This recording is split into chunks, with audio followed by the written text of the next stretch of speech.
Hello everyone, कैसे हैं आप सभी। उम्मीद करता हूँ सभी बहुत ही ज़्यादा अच्छे होंगे और अपनी फैमिली हेल्थ और पढ़ाई का ध्यान अच्छे से रख रहे होंगे। तो चलिए जी, ज़्यादा टाइम वेस्ट नहीं करेंगे, शुरू करते हैं आज का टॉपिक। तो देखिए, आज का जो हमारा वीडियो होने वाला है वो होने वाला है एच पी एस आई के ऊपर हमारा वीडियो होने वाला है। कैसे आप इसकी तैयारी कर सकते हो, तैयारी कैसे करोगे आप इसकी, बुक्स कौन कौन सी पढ़ोगे, बुक्स कौन कौन सी पढ़ोगे, कोर सब्जेक्ट्स कौन कौन से हैं। जिसको कोर सब्जेक्ट्स का मतलब है कौन से सब्जेक्ट आपको कंपलसरी पढ़ने पड़ेंगे ताकि आप एसआई के एग्जाम को इजीली क्रैक कर सको। ठीक है, इसके अलावा जो हमारा और इम्पोर्टेंट चीज रहने वाली है दैट इज योर हिंदी और इंग्लिश, या मैं बोलूं मेंस की बात करेंगे हम थोड़ी सी। ठीक है, और हिंदी और इंग्लिश इसका दोनों का बहुत इंपॉर्टेंट पार्ट है आपका प्रीलिम्स में भी। ठीक है, तो बात करेंगे हम डिटेल से बात करेंगे। ठीक है, और हाँ, कुछ चैनल्स मैंने YouTube पर देखे हैं जो कि 2016-17 के एसआई की बात करते हैं। उस समय देखिए आज का पैटर्न बहुत ज्यादा बदल चुका है, तो उनके मुकाबले आई डोंट थिंक कि वो सब कुछ आपको करने की जरूरत है। तो यहाँ पर जो मैं बताऊंगा लेटेस्ट बताऊंगा। चलिए जी, तो पहली बात कर लेते हैं बुक्स के ऊपर कि बुक्स कौन कौन सी आखिर आपको प्रेफर करनी चाहिए इस प्रिपरेशन में। ठीक है, तो बुक्स की जैसे कि सब्जेक्ट्स आई होप आप सभी को पता होंगे कि क्या क्या पढ़ने होते हैं। तो सब बुक्स में सबसे कोर जो सब्जेक्ट्स होते हैं दैट इज, पहला आता है आपका ऑफकोर्स हिस्ट्री। हिस्ट्री जो सबसे ऊपर का सब्जेक्ट है, अच्छा सब्जेक्ट है। इसके बाद आपका पॉलिटी की बात करी जाती है, और सबसे इंपॉर्टेंट जो है एचपीजीके के बाद बारे में बात करी जाएगी, साइंस के बारे में बात करी जाएगी, करंट अफेयर्स के बारे में बात करूंगा मैं, जियोग्राफी के बारे में बात करूंगा, ऑफकोर्स इकोनॉमी के बारे में बात करूंगा, और last but the least English plus Hindi. ये दोनों सब्जेक्ट्स बहुत ज्यादा इंपॉर्टेंट आपको देखने को मिल जाएंगे, बहुत ज्यादा इंपॉर्टेंस रखते हैं आपकी सिलेक्शन में एसआई की। ठीक है, तो इनके बारे में हम प्री और मेंस दोनों के लिए कैसे तैयार करना है इनके बारे में बात करेंगे। ठीक है, तो सबसे पहले जो हमारा कोर सब्जेक्ट है दैट इज हिस्ट्री। हिस्ट्री के बारे में बात करेंगे हम। ठीक है, कि हिस्ट्री के लिए कौन सी बुक्स आपको प्रेफर करनी चाहिए। ठीक है, और कौन सी बेटर बुक्स है। तो एज यू नो, जैसे आपको पता ही होगा कि हिस्ट्री को तीन पार्ट्स में डिवाइड करके पढ़ा जाता है। एंशियंट आती है एक, एक मिडेवल में आता है, और एक मॉडर्न होता है आपका। ठीक है, तो इसके लिए अब देखिए, जो पुराने मैंने एसआईज की वीडियोस देखी है वो ऐसे बोलते हैं कि इसके लिए आर एस शर्मा पढ़ना है, इसके लिए सतीश चंद्रा पढ़ना है, इसके लिए स्पेक्ट्रम पढ़ना है। देखिए, you are not preparing for UPSC और एल्स एग्जाम।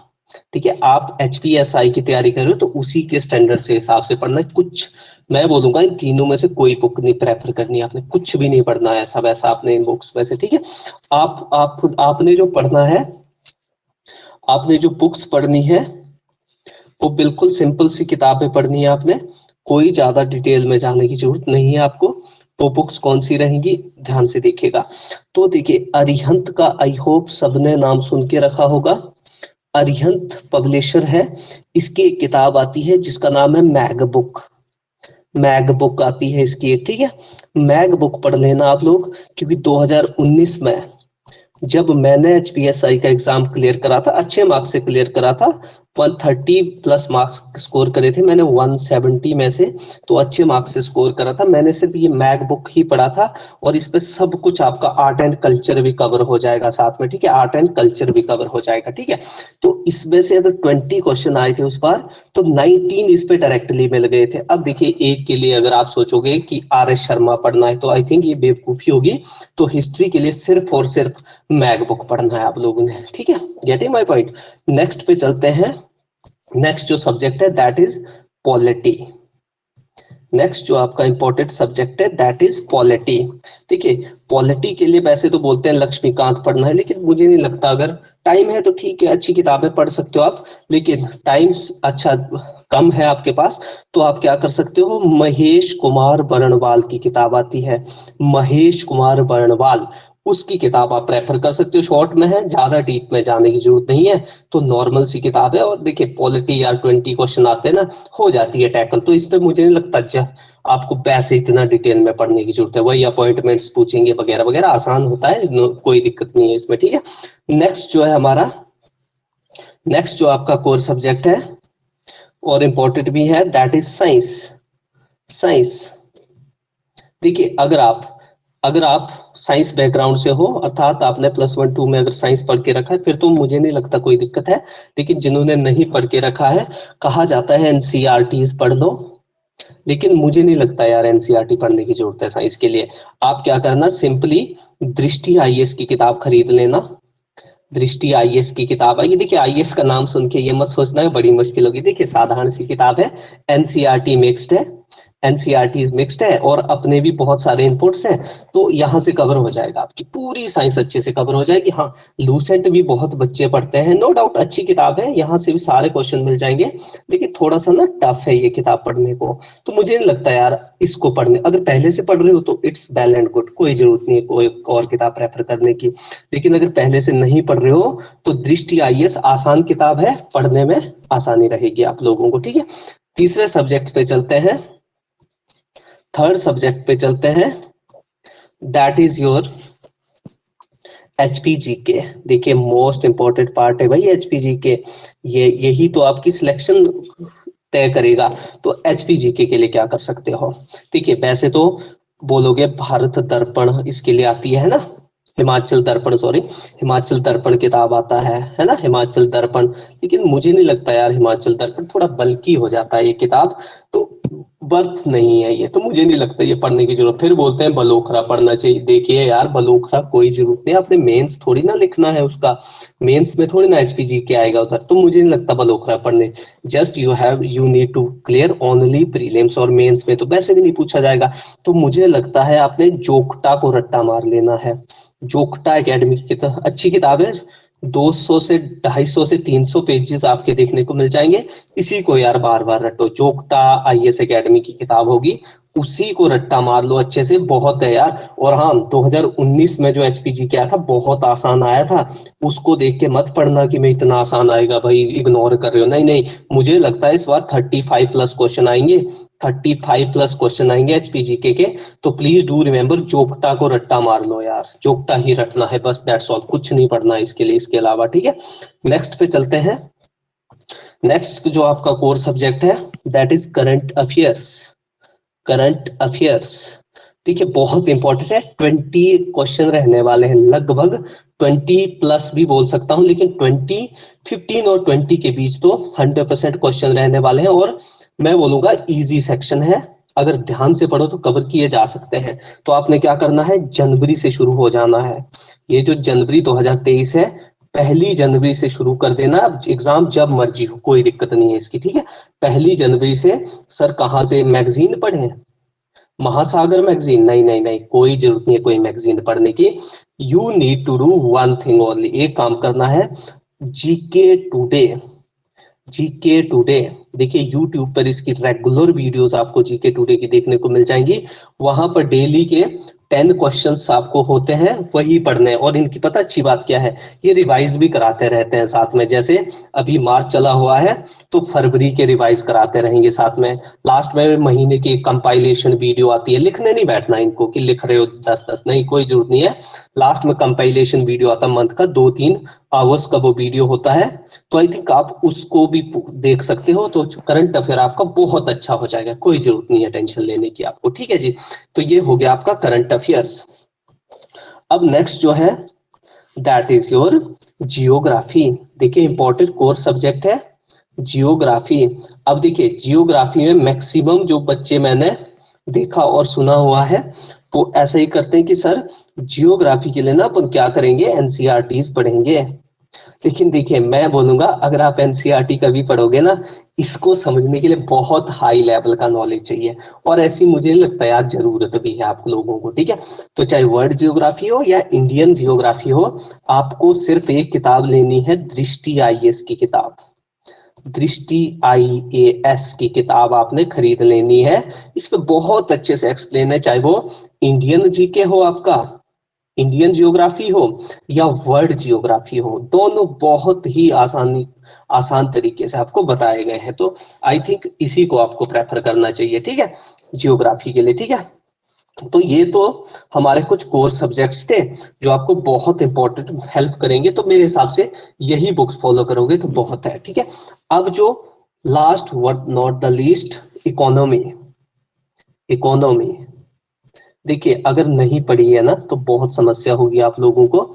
आई नो बहुत मुश्किल होता है इकोनॉमी, अगर बैकग्राउंड नहीं है तो समझने में भी मुश्किल हो सकता है। तो इकोनॉमी के लिए वैसे तो देखिए किताब भी समझे बहुत कम आती है अगर बैकग्राउंड नहीं है आपका, लेकिन फिर भी क्या करना है इसके लिए, आपने अगेन दृष्टि आईएएस की किताब खरीद लेनी है। दृष्टि आईएएस की किताब आपने खरीद लेनी है, ठीक है। दृष्टि आईएएस की इकोनॉमी की किताब आएगी, वो आपने खरीद लेनी है, उसको पढ़ना है। ना समझ आए ना कोई दिक्कत नहीं है, यूट्यूब पर वीडियोस आप देख सकते हो, ठीक है। यूट्यूब पर वीडियोस आप देख सकते हो, कोई दिक्कत नहीं है, ठीक है। इसके अलावा मैंने भी सारे जो इम्पोर्टेंट है इकोनॉमी के सारे लेक्चर्स लिए हुए हैं, ठीक है। तो आप मेरे लेक्चर्स भी देख सकते हो प्रेफर करके, ठीक है। तो अगर आप मेरे लेक्चर्स वगैरह देखना चाहते हो तो कोई दिक्कत नहीं है, मुझे आप इस नंबर पर व्हाट्सएप कर सकते हो। इस नंबर पर आप मुझे व्हाट्सएप कर सकते हो भाई, ये नंबर है मेरा, इस पर व्हाट्सएप कर दीजिएगा, आपको इकोनॉमी के लेक्चर मिल जाएंगे, कोई दिक्कत नहीं है। बाकी देखिए खुद से पढ़ना होगा, अच्छी बात है, खुद से पढ़ो, कोई दिक्कत नहीं है, ठीक है। लेकिन थोड़ा मुश्किल होता है ना, तो इसलिए मैंने बेसिक्स बताए हैं उधर, बाकी तो कर ही लोगे आप, ठीक है। लास्ट में जो बचता है हमारा, दैट इज हिंदी और इंग्लिश। देखिए इनको ध्यान से देखिएगा, हिंदी और इंग्लिश ये आपकी ना प्री और मेंस दोनों की सिलेक्शन में बहुत बड़ी भूमिका निभाने वाले हैं, हिंदी और इंग्लिश, ठीक है। और अगर मैं बात करूं तो मेंस जो है आपका पूरा हिंदी और इंग्लिश ही होने वाला है, हिंदी और इंग्लिश पूरा मेंस। तो आपकी लैंग्वेजेस अगर स्ट्रॉन्ग नहीं है तो लगभग इस नेक्स्ट टू इम्पॉसिबल है कि आप एसआई का एग्जाम क्रैक कर पाओ, ठीक है। नेक्स्ट टू इम्पॉसिबल है लगभग, ठीक है। तो हिंदी और इंग्लिश पे बराबर ध्यान देना है, इग्नोर बिल्कुल नहीं करना है, ठीक है। प्रीलिम्स में भी आप देखोगे ना 20 क्वेश्चन यहाँ से आएंगे, 20 क्वेश्चन इंग्लिश के आएंगे मेरे हिसाब से, ठीक है। तो ये 20 क्वेश्चन यानी 20 मार्क्स के हो जाएंगे, तो बहुत ज्यादा इंपॉर्टेंट है ये हिंदी इंग्लिश। लेकिन दिक्कत पता कहाँ आती है, यहाँ पर ना प्री के लिए अलग पढ़ना पड़ता है और मेंस के लिए अलग इंग्लिश पढ़ना पड़ता है, ठीक है। तो सबसे पहले मैं बात कर लेता हूँ प्री, प्री की बात कर लेता हूँ, प्री के लिए कैसे पढ़ी जाती है इंग्लिश, ठीक है। तो सबसे पहले मैं बात कर लेता हूँ बुक्स की।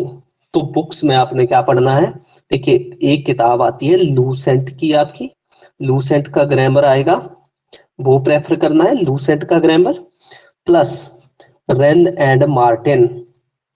रेन एंड मार्टिन, प्लीज इस बुक का नाम याद रखना, रेन एंड मार्टिन, ये दो किताबें हैं। अब देखिएगा लूसेंट से आपने क्या क्या पढ़ना है वो ध्यान दीजिएगा। देखिए पहला ही चैप्टर होगा सिंटैक्स का, पहला चैप्टर होगा सिंटैक्स का, वो बहुत अच्छे से तैयार करना है। इसके अलावा यहाँ से आपने क्या पढ़ना है, वॉइस पढ़ने हैं, वॉइस, और इसके अलावा नारेशन पढ़ना है इधर से, नारेशन। देखिए प्री में नहीं पूछा जाएगा ये मेंस में पूछा जाएगा। तो लूसेट में बाकी देखिए बहुत सारे रूल हैं कि ए जैसे आर्टिकल्स है तो एक ए को लगाने के 50 रूल्स होंगे, तो आई डोंट थिंक पढ़ने की इतनी ज्यादा जरूरत है आप लोगों को, कोई जरूरत नहीं है। यहाँ पर सिर्फ वॉइस, नारेशन और पहला सिंटेक्स वाला चैप्टर, ये 3 चैप्टर आप अच्छे से वहां से प्रेप कर लेना। बाकी जो रेन एंड मार्टिन, अगर आप ये ग्रामर देखोगे तो रेन एंड मार्टिन आपका मेंस में बहुत ज्यादा काम आने वाला है। और यहीं से आपने क्या इडियम एंड फ्रेजेस पढ़ने हैं रेन एंड मार्टिन से। यहाँ पर ना एक्सरसाइज दी है, कम से कम आपको 1000 क्वेश्चन दिए होंगे एडियम एंड फ्रेज के, यहाँ से बाहर नहीं आता, यहाँ से बाहर नहीं आएगा आपको। वन वर्ड सब्स्टिट्यूशन भी आपको यहाँ पर कम से कम 500 के आसपास दिए होंगे प्रैक्टिस के लिए, वहीं से आते हैं, वहां से बाहर कुछ नहीं आएगा। मेंस में आल्दो ये नहीं पूछे जाते हैं, लेकिन प्री में लगभग यही पूछे जाते हैं, ठीक है। और नेक्स्ट जो सबसे इंपॉर्टेंट है दैट इज बुकैब। देखिए बुकैब आपका बहुत ज्यादा अच्छा होना चाहिए, लेकिन सिर्फ वर्ड मीनिंग पता होने से कुछ नहीं होता, आपको पढ़ने की आदत होनी चाहिए। अगर पढ़ने की आदत होगी तो मेंस क्वालिफाई कर पाओगे, इंग्लिश का पढ़ना बहुत मुश्किल हो जाएगा, ठीक है। तो देखिए अब मैं मेंस पे आता हूँ, मेंस इंग्लिश के लिए क्या करना है। मेंस इंग्लिश के लिए सबसे पहले तो आपने रेन एंड मार्टिन की किताब खरीद लेनी है, वहां पर आपको रिपोर्ट राइटिंग वगैरह जो भी आता है आपने पेपर देख लेना है पुराना, रिपोर्ट राइटिंग, एप्लीकेशन वगैरह लिखना, यहाँ पर आपको सब कुछ मिल जाएगा। प्रेसी राइटिंग के लिए आपको बहुत सारी एक्सरसाइजेज मिलेंगी। कॉम्प्रीहेंसिव, कॉम्प्रीहेंसिव मतलब वो नहीं आते छांटने वाले प्रश्न, ऊपर दिया होता है पैरा, नीचे क्वेश्चन के आंसर लिखने होते हैं उनके, ठीक है, जैसे 10th में आता था, बिल्कुल 10th लेवल का पेपर होता है, ठीक है। तो वहां से आएगा ये इंग्लिश आपका, ठीक है। इसके अलावा इसके अलावा आपने डेली द ट्रिब्यून पढ़ना है भाई। द ट्रिब्यून पढ़ना ही पढ़ना है, चाहे कुछ भी हो जाए, दुनिया इधर की उधर हो जाए। ये क्या करेगा आपको, अच्छा पेज नंबर 6 होता है ना इसमें ट्रिब्यून में, ओपिनियन पेज बोलते हैं जिसको हम, वहां लिखा होता है ना ओपिनियन पेज। तो ओपिनियन पेज कुछ इस तरह का दिखेगा आपको। ये देखिए डबल पेजेस होंगे बीच से, ये पेज नंबर 6 होगा, ये पेज नंबर 7 होगा। तो यहाँ पर एक आर्टिकल यहाँ होगा, एक आर्टिकल यहाँ पर होगा, और एक आर्टिकल छोटा सा यहाँ होगा, एक यहाँ पर होगा। तो यहाँ का जो आर्टिकल है, यहाँ का जो आर्टिकल है, उन दो में से कोई एक पढ़ना है, पर डेली बेसिस पर पढ़ना है। और कोशिश करनी है कि इसको 1/3 में करना है, क्रिप्स करने की कोशिश करनी है। और जो वोकैब के वर्ड्स होंगे वो अपनी नोटबुक पर डेली बेसिस पर आपने नोट करना है उन वर्ड्स को, ठीक है। अरे तभी फ्लुएंट हो पाओगे इंग्लिश में, पढ़ना बहुत मुश्किल हो जाएगा आपके लिए बाद में, ठीक है। तो यही बस pre plus mains, pre plus mains, वो लूसेंट के जो 3 टॉपिक आपको मैंने बताए, प्लीज वो वहां से कर लेना। इससे आपका एक तो एरर करेक्शन आप आराम से कर लोगे, साथ में नारेशन के जो प्रश्न आएंगे वो सॉल्व कर लोगे, और इसके अलावा वॉइस के जो प्रश्न आएंगे मेंस में वो भी सॉल्व कर लोगे। और प्री के लिए मैंने आपको बता ही दिया क्या क्या होने वाला है। बात कर लेते हैं हिंदी की। देखिए हिंदी से हमें कभी भी टेंशन नहीं होती ना, हिंदी स्कूल के ज्यादातर हम विद्यार्थी हैं, तो हमें हिंदी से कोई प्रॉब्लम नहीं होती कि सर हो जाएगी हिंदी, कोई दिक्कत नहीं। नहीं, लेकिन प्री के लिए तो देखिए, प्री और मेंस ये लगभग इक्वल होता है। जैसे कुछ कोर्स, जैसे इसमें भी जो आते हैं अनेक शब्दों के लिए एक शब्द, 1 वर्ड सब्स्टिट्यूशन, वो डेली बेसिस पर पढ़ने हैं। मुहावरे और लुकोक्तियां, वो आपको फिंगर टिप्स पर होनी चाहिए। मेंस में ना 5 नंबर दे जाएंगी फ्री के, मुफ्त के एकदम, और आसान होते हैं एकदम, तो इनको अच्छे से पढ़ना है। बाकी प्री के लिए तो आपको पता है संधि पढ़नी है अच्छे से, उपसर्ग और प्रत्यय। देखिए उपसर्ग और प्रत्यय, क्योंकि शिमला के फेवरेट टॉपिक है मेंस के लिए, तो ये शिमला ही कराने वाला है इस बार, तो मेरे हिसाब से उपसर्ग और प्रत्यय आपके बहुत स्ट्रांग होने चाहिए, ठीक है।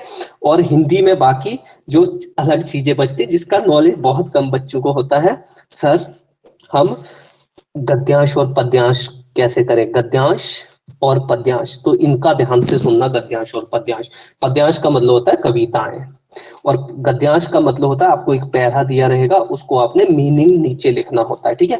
तो पद्यांश के लिए क्या करना है, पद्यांश के लिए 6 से 12 तक की जो बुक्स होती हैं हिंदी की उनको पढ़ना है। लेकिन कहाँ से, नहीं नहीं नहीं, ऐसे नहीं बुक्स पढ़नी, नहीं, आपको यूट्यूब पर एक channel magnet brains, magnet brains, magnet brains, magnet जो ये ब्रेन्स करके चैनल है, यहाँ पर लिख देना magnet Hindi by magnet brains. वहां से 6 और 12 तक की हिंदी आपको लेक्चर सारे मिल जाएंगे, उनको देखते रहना है बस, यहीं से आपका एक पद्यांश आ जाएगा, ठीक है। बाकी गद्यांश के लिए भी वही देखना है आपने चैनल। अब गद्यांश सर कैसा आएगा, देखिए जैसे आपने फेमस कहावत है वो सुना है, प्रेमचंद के फटे जूते, है ना, ये तो सुना होगा आप लोगों ने। तो वहां पर ना वो आपको लाइंस मानो लिख दी जाएंगी, और इसके लिए ना जो आपके भाई बहन अरे परे जो भी पढ़ रहे हैं ना, 8वीं 9वीं 10वीं 6ठी से 10वीं तक, उनकी एमबीडी आती है ना, एमबीडी, तो वहां पर जो ये दिया होता है ना प्रेमचंद के फटे जूते, फिर उसका नीचे सरलीकरण दिया होता है, तो उसको पढ़ना है। अगर सेम टू सेम नहीं भी आएगा ना, तो आपको ये तो नॉलेज हो जाएगी कि ये लाइंस आखिर लिखी हैं तो इनका नीचे मीनिंग क्या होगा, कैसे इनको एलेबोरेट किया जाता है, ठीक है। तो ये सारी चीजें आपने वहां से कर लेनी है बेसिकली, ठीक है। तो आई होप आपको चीजें समझ आ रही होंगी, ठीक है। अगर और कोई समस्या होगी आपको तो आप मुझे व्हाट्सएप वगैरह कर सकते हो, वहां पर भी पर्सनली पूछ सकते हो। लेकिन मैंने ऑलमोस्ट सारी चीजें यहाँ पर आपको आसानी से क्लियर करवा दी हैं, और मुझे नहीं लगता आपको कुछ भी अब एक्स्ट्रा पढ़ने की जरूरत है बेसिकली, ठीक है। बस ऐसे ही करते रहोगे, आराम से पेपर क्वालिफाई करके ले जाओगे। तो मुझे दीजिए इजाजत। Thank you very much, and have a nice day to all of you. Thank you very much.